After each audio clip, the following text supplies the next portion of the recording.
അനന്തകോടി ബ്രഹ്മാണ്ഡ നായകനായ ഗുരുവായൂരപ്പൻ തൻ്റെ ഭക്തരെ ചേർത്ത് പിടിക്കാൻ അവിടുന്ന് പല വേഷങ്ങളിലെത്താറുണ്ട്.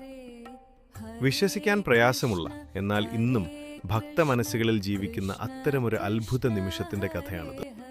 ഗുരുവായൂർ ക്ഷേത്രത്തിലെ ആ വലിയ തിരക്കിനിടയിൽ ഒരു തൂണിനരികെ തളർന്നിരിക്കുകയായിരുന്നു ആ വൃദ്ധൻ. ചുറ്റുമുള്ള ബഹളങ്ങളൊന്നും അദ്ദേഹത്തിൻ്റെ കാതുകളിൽ പതിക്കുന്നുണ്ടായിരുന്നില്ല. പ്രായം തളർത്തിയ ആ ശരീരത്തിന് ഭഗവാനെ ഒന്ന് അടുത്ത് കാണാൻ വരി നിൽക്കാനുള്ള ശേഷിയില്ലായിരുന്നു. നിറഞ്ഞ കണ്ണുകളോടെ അദ്ദേഹം പ്രാർത്ഥിച്ചു, കൃഷ്ണ, നിന്നെ ഒന്ന് കാണാൻ എനിക്ക് യോഗമില്ലേ. പെട്ടെന്നാണ് ആ അത്ഭുതം സംഭവിച്ചത്. ഒരു കൊച്ചു ബാലൻ അദ്ദേഹത്തിന്റെ അരികിലെത്തി. ആ കുഞ്ഞു കൈകൾ മുത്തശ്ശന്റെ ചുക്കിച്ചുളിഞ്ഞ കൈകളിൽ മുറുകെ പിടിച്ചു. മുത്തശ്ശ, വരൂ, ഞാൻ കാണിച്ചു തരാം. ആ സ്വരം കേട്ടപ്പോൾ അദ്ദേഹത്തിന്റെ ഉള്ളിലൊരു അമൃതം ഒഴുകുന്നത് പോലെ തോന്നി.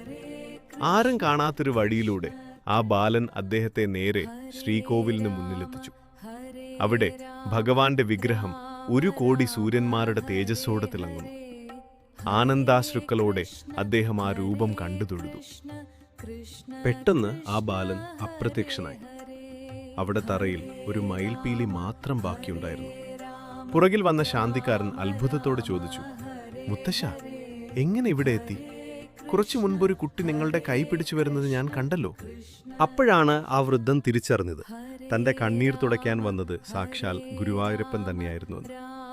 അതെ, ഭഗവാന് വേണ്ടത് ആഡംബരങ്ങളല്ല, മറിച്ച് നിഷ്കളങ്കമായ ഭക്തി മാത്രമാണ്.